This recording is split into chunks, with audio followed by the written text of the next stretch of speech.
Hi there, and welcome to the Curious Collective podcast, conversations designed for the conscious community to bring awareness to those holistic practices to help you live your best life. So, tap into the wisdom and knowledge of our guests to extract what you need to heal, transform, and live as your true soulful self. Now, welcome listeners. Today we have my beautiful friends, Matt and Lamisha from Creative Roots Therapy. Now, I met Matt online a few years ago. He was going to come and help me at one of the veteran wellness weekends. So we've been chatting ever since. But just recently, I got to meet him face to face with his beautiful wife, Lamisha, at their little slice of paradise property. And I dropped in for a short visit. 3.5 hours later, I was still there. So it's safe to say these beautiful souls are aligned to the vision of us as the conscious community. So without further ado, welcome Matt and Lamisha. Can you please introduce yourselves? Oh, thank you. There's not too much more else we can say. I'm Matt, my wife Lamisha, and yeah, this is Creative Roots Breath Therapy. I think for us, Creative Roots has been something that we've been working on in the background. It's been something that we've been called to, but also like we hadn't been ready yet just to step into that platform just yet. And it feels like out of nowhere, it just feels like divine timing has come and we're ready for this action. Like it's just taking us, and we're on that rhythm. Like it's just happening and we're allowing it to happen for once. It's just like, okay, let's do this. Yeah. And I feel like, yes, it's so very much been happening in the background, because I've seen Matt's, his instrumentals, you can talk into it, all the different instruments that you play and your breath work that you've been sharing with the world and your face-to-face stuff that you do. And then now adding in the beautiful recipe of Lamisha with all your skills as well. Can you both talk into what it is that makes your heart sing and the different modalities that you've brought together to make Creative Roots Therapy? Well, I think, like Misha said, we've been working on this in the background for quite some time, and again, unconsciously, we've been working on this individually, like on ourselves, for quite some years. We've been always somehow on this journey that we've been on. However, during the last few years, again, like a lot of people would have experienced, there was a shift in energy and movement within the whole collective, which really pushed us towards this avenue where we're at now. As you know, like I was in the army, I've served for a total of 11 years, and I had a really different lifestyle back then. But then the last few years, an energy that shifted really opened up a door for me. And for the first time in my life, I really stepped away, like not stepped away, but stepped out of my own road. I let the universe sort of take guidance of that and really stopped trying to force something that the direction that I really need to go. So yeah, we've really then, as we've stepped into that role, things have just evolved naturally and rapidly, to be honest. Yeah. A lot of things have changed in a very short amount of time. It's like we went to Uluru recently. Like we had been working on things, and then we went on a family trip to Uluru. And when we got back home, it was like we were just so inspired. It was like all of a sudden, it's just like we felt like, oh, I'm so ready for this. Like I'm ready for this magic in my life. Like I'm ready to own myself. And I think that's what we were kind of trying to work towards. And then we realized when we got back, it was time. Yeah. It was just like magic, to be honest. Like I kind of look back at the pictures and think, what happened to us in Northern Territory? Well, we spoke into this when we connected that like Uluru's the solar plexus of the earth. So you guys were ignited from the inside out, and your little fire that was already flickering away in there just went whooshka. Yes. And it was just, and those like sunrises and sunsets, just like epic. Like I just think everyone who lives in Australia, stop going overseas, go to Uluru. Like it will change your life. Yeah, beautiful. So let talk into a little bit what it is that you guys do. Like what are some of the modalities or gifts that you're sharing at the moment with the world? So mainly we do the breath work, which is the rebirthing breath work, and Matt learnt that through Santara. We actually went for a breathwork event with Santara for my birthday 2018, I think it was. And from there, like, it was just like, oh, Matt, this That would was be that so big kick in great. the back from the universe. It's like, hey, Yeah. This I got way, a come with surprise for me. you.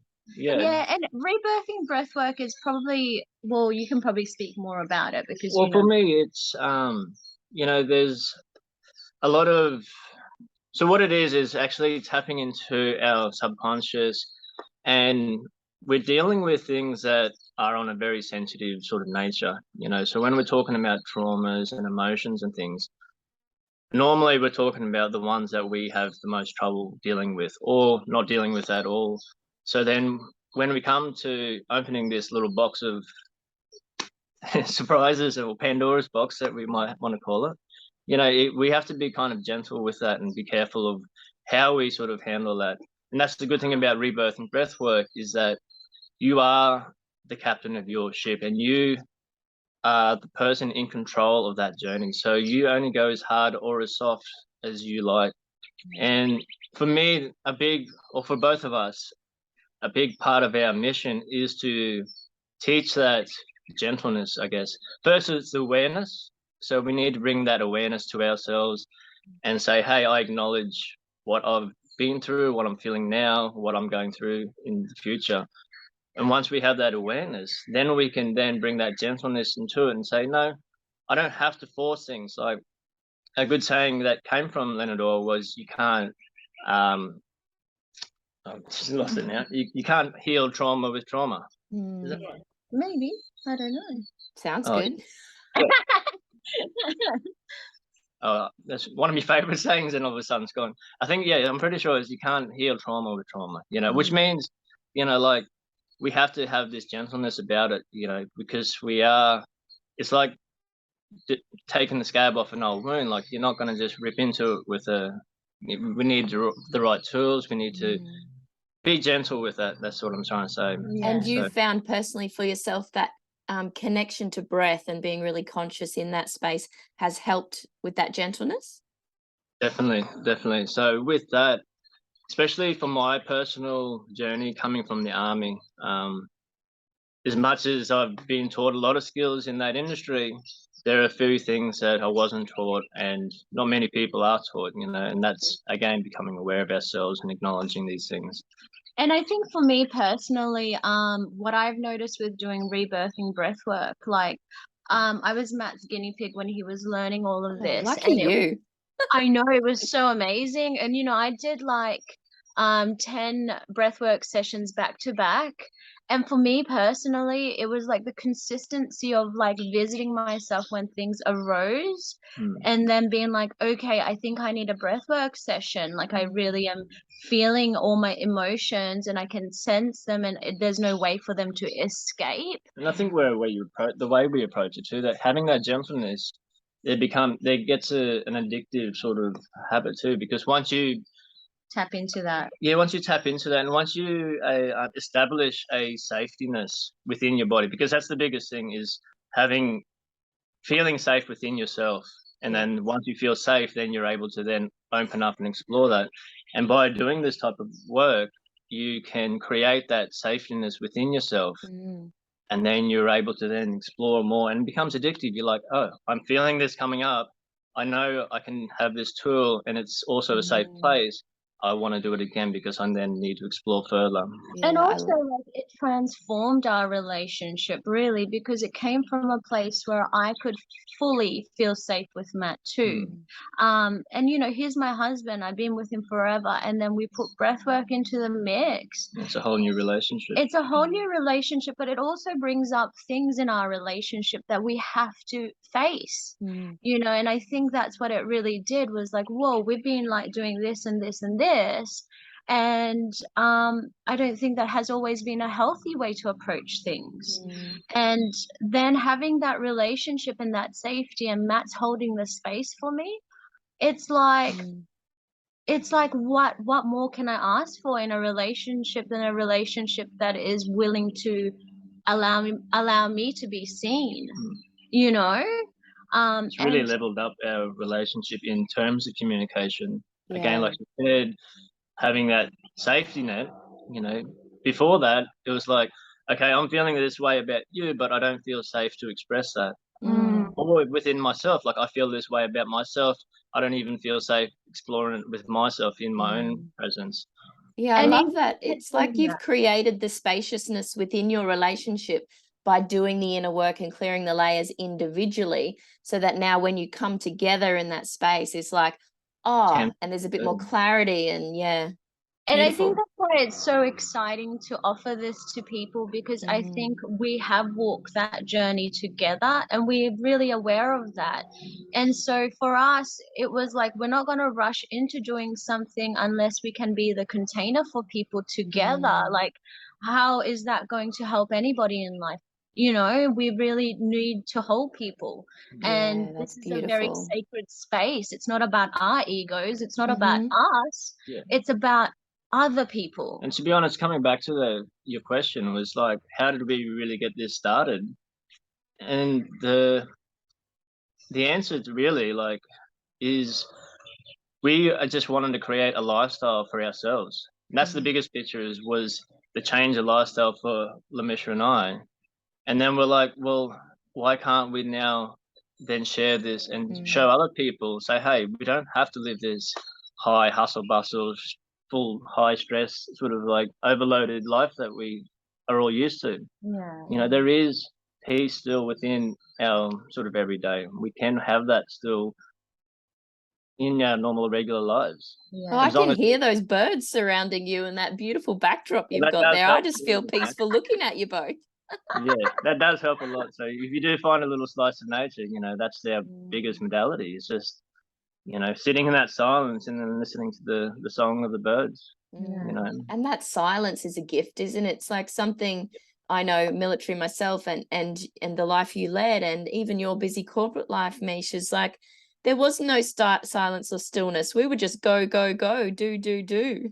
and that's what we're taught. So And it's so funny because, well, it's not that funny, but it's you know, at the time that we did go through the breathwork journey, we were going through so much. You know, it was like everything exploded in front of us, and it was really like we've had to crawl our way out. You know, and it's really, I think for us, it really is just like we want to share this with people because we've seen for ourselves how much your life can change. the power of it, Yeah. And the And I thing is, love, like, oh, sorry, it's our guys. breath. Yeah, like the power of it, and everyone contains that in themselves. You know, like, and it's literally like they say, it's under your own nose. You know, and it's just a matter of having a little bit of dedication, a little bit of commitment, and a little bit of attention towards the inner self. And then, yeah, we can shift so much energy just in that one little practice. Self-awareness keeps coming to me, and as you speak, and the word surrender as well. Like you were speaking before into, you know, the gentleness, but if you're holding or contracting and not allowing that breath to do what it needs to and discharge the energy that's waiting to be discharged, then, you know, how are you going to get that optimal result for yourself? And it's not going to That's what a lot be of a us are fast doing, is track. we have that resistance. You know, like unintentionally we have this resistance because it's our bodies that are trying to protect ourselves, and it has been protecting ourselves since forever. You know. Thank you, body.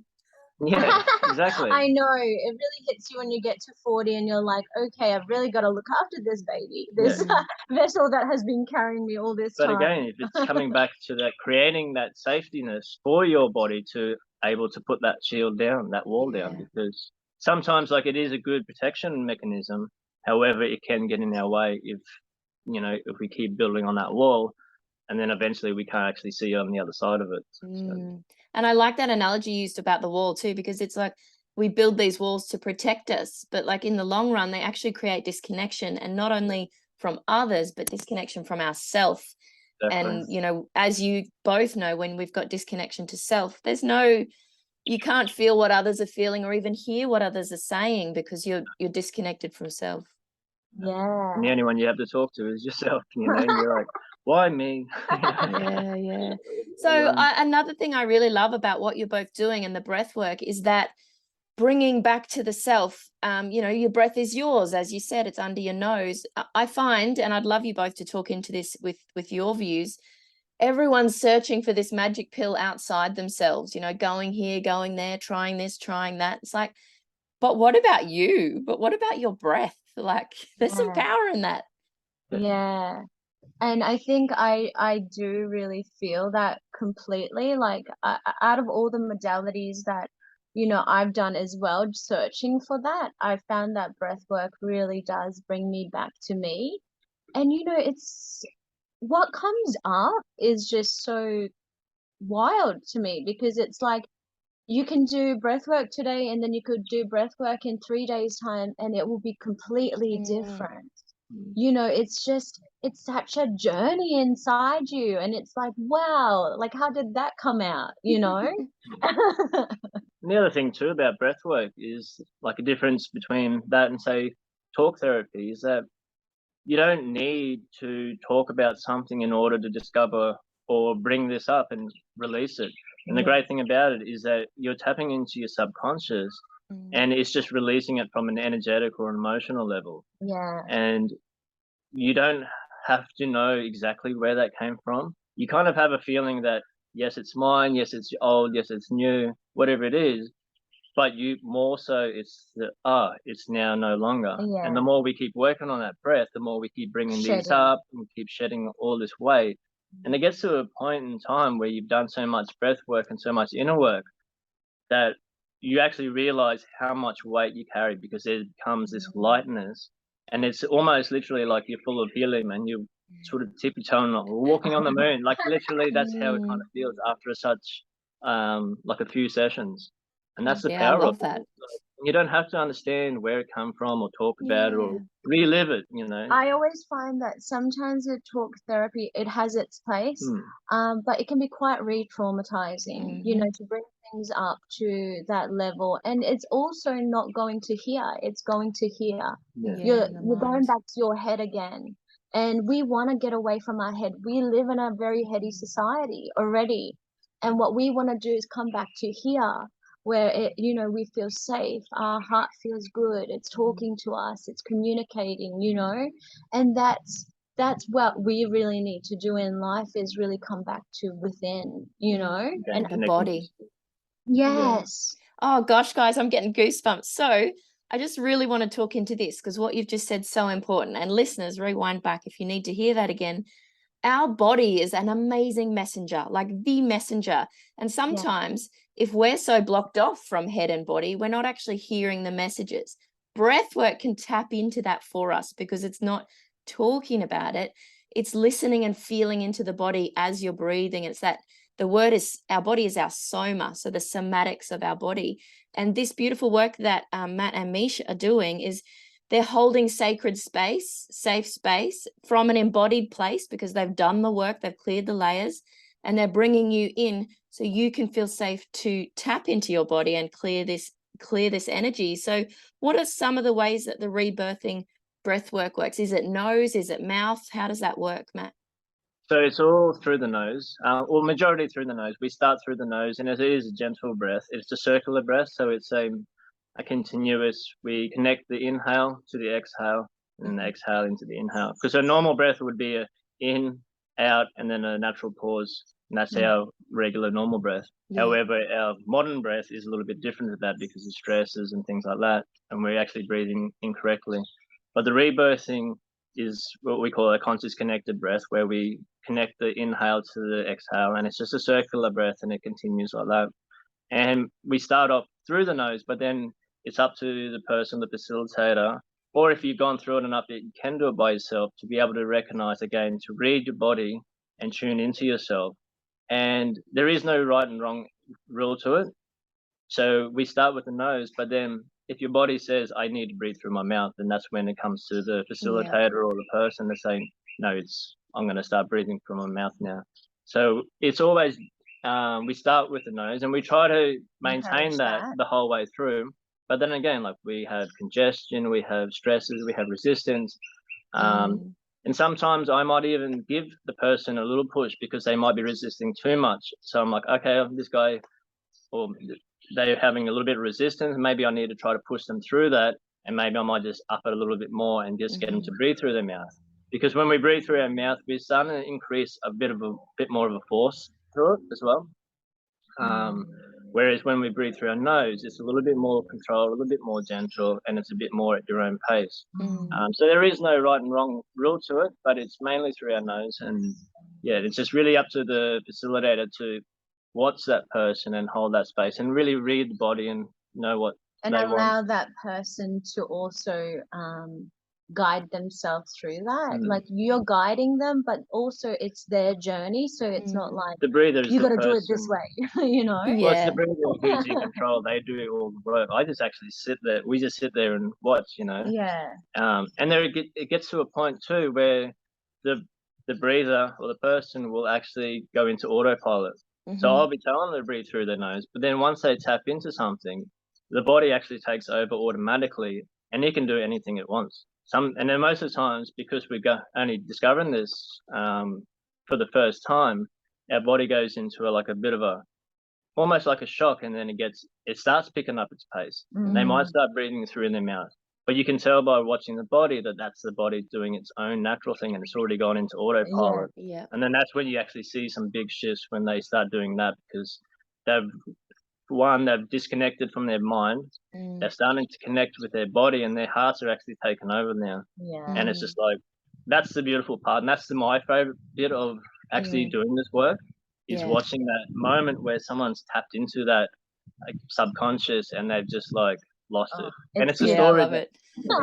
It's so fun. It's where the magic happens. Yes. Well, the stories and the expressions that come out of the people when they finish the session, it's just like, man, what you do there? And I'm like, we didn't do anything. It's you, like, you went on that journey, and they don't know where they went. They get gone here and there, and they see things, and they feel things, and it's beautiful. There's so much power in it. And I know that it's as you're connecting to breath and staying in that cycle, is that the oxygenated blood is cut off from the prefrontal cortex, or limited from that part of the brain. So then we drop into the limbic, and we drop into where all the shit just comes out without it being forced out or overthought or having story attached to it from our limiting beliefs or programming or anything that's happened in the past. So yeah, I agree with you both. Like, that is definitely where the magic happens, and the body, discharges energy in some weird and funky ways, and you just got to go with it and trust.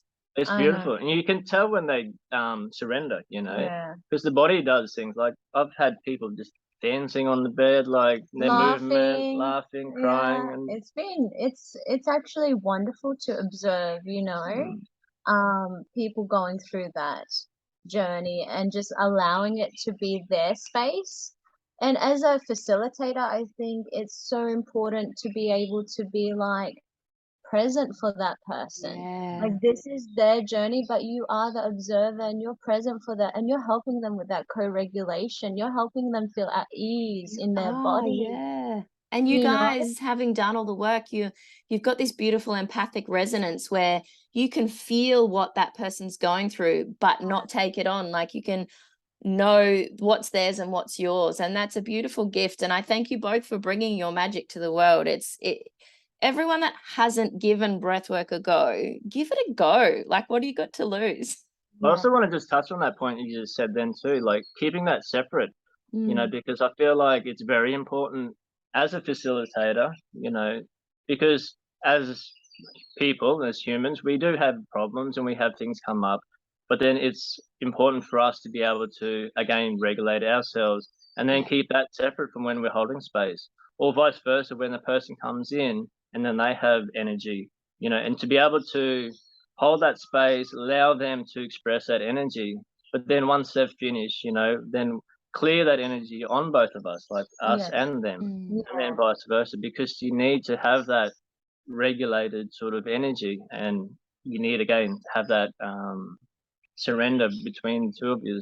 Yeah, I agree. That's really important. And that's that care but not carry. And Yes, yeah, exactly. and that's all part of that holding sacred space, which I'm sure you both do so beautifully. So if there are listeners that want to find out more about breath work or any of the work that you guys are doing or have any questions, what advice would you have for them? I think if people do have questions, they can always reach out at any time. Like, Yeah. the thing about Matt and I, we really believe in allowing people to express what they feel at that moment and not pushing anything, because I think everyone has their time, like when they're ready. But having questions is a beautiful start, isn't it? Like, it's actually where everything starts from, is like you have that question, To you have that explore that curiosity, self-inquiry. Yeah, it's like, it's just so great to ask questions, because if you've never done breath work, it is a bit scary. Like, I don't know, is this woo-woo stuff? And And there are lots of different types of things out there, like not just breath work, but there's so many different modalities out there, and you can get overwhelmed on trying to choose what one's right for you, So without actually going and doing them all, like you really don't know until you try them all. But Get curious, people, get curious. yes, definitely. But no, definitely reach out if anyone needs to know anything. Like the thing about Mesh and I is that we speak from our hearts, and if we don't know something, we'll be honest and say that and say, hey, look, I'm not sure. We'll either find out or we can point you to a person that may know that, Yeah, And that's the thing, we are on a journey still, and we'll always be on that journey. Like, be sad if we weren't constantly evolving. Exactly. I know, and that's the greatest thing about life, is that we are always growing, and we just got to embrace the parts that sometimes don't feel comfortable, know. Get amongst that shadow, because that's what brings the most light, I think. So before we go, I would love to just talk into, Matt, the work that you do with men. So I know that out the back of Sanford, you gather with a group of other men, and you're doing something really special. Can you please talk into that for us? Yeah, so myself and 3 other facilitators, each Saturday morning in the back of Sanford, or bottom of Mount Glorious, we have it's called the Sanford Valley Brotherhood. So all it is, again, it's creating that safe space or a container for other men to just be able to gather in circle and ceremony, have a safe space to be able to express things that they can know or uncomfortable expressing anywhere else. Because again, like we were saying early in the conversation, like we don't even have that opportunity to explore that within ourselves. Like we don't even create that space at our own home to be able to explore that feeling or that whatever we're going through. So what we're trying to do between myself and 3 other facilitators, we're just trying to create that container, because again, there's so many like women's circles out there and opportunities for women to gather and connect, but there's still only quite a few circles where men can do the same. And yes, I'm so glad you spoke about it. I know. And it's really like just teaching men that, you know what, like we can tap into our emotions. It is all right to feel upset, feel sad, feel happy, like we can do this. And for us to be better men at home and create that safe space at home for our families, we need to be able to do that for ourselves first. And so that's what a big goal for us is, to create that container, teach them to create that container for themselves, and then they can expand on from there. Yes, I'm so proud of you guys, and everything about what you've just spoken about throughout this whole call, but also there at the end, just makes my heart sing. So thank you. And the beautiful Matt and Mish from Creative Roots Therapy are running regular breathwork events. They've got one coming up, if you're listening, within the week of the end of August. They'll talk into their latest event, but there will be many more coming up. You may even see me at 1 or 2 of them. So guys, tell us about your next one that you've got coming up. So we have our event at the station in the Valley, which is going to be on the 27th of August. Funnily enough, it falls on the new moon, which we realized when we actually booked the dates. So that was a nice surprise actually, and it's going to be. Is about. Oh yeah, so new moon is about, beginnings. So it's like, wow, we're really stepping into this right Yeah, now. you are. And it's an opportunity for other people, to step into themselves in the new moon, create that new start. So we have that one on the 27th, and then we have a second one in Wollongabba on The 10th the of 10th of September. September, so a fortnight afterwards. And that's the full Fantastic. moon. So Oh, guys, yes. So down below all of the places this podcast will be a little blurb, and there'll be links in there to all Creative Roots therapies, events, and also the men's circle out at Sanford. So guys, any last words before we say our goodbyes for today? Thank you very much for this opportunity. It's been beautiful. Thank you so much, Katie. You're so amazing. You're so welcome, my friends. Like Katie says, just get curious with your breath, curious with your journey, curious on yourselves, let's explore ourselves before we can explore anything else. That's where we need to really start. We need to go within before we go without. Oh, yes. Thank you so much for that wisdom. And I look forward to following on your socials of all of your musical endeavors as well, Matt, and Mish as well with your numerology. So thank you, Creative Breathwork. You guys are Creative Roots. You are the best. Bye now. Thank you. Bye.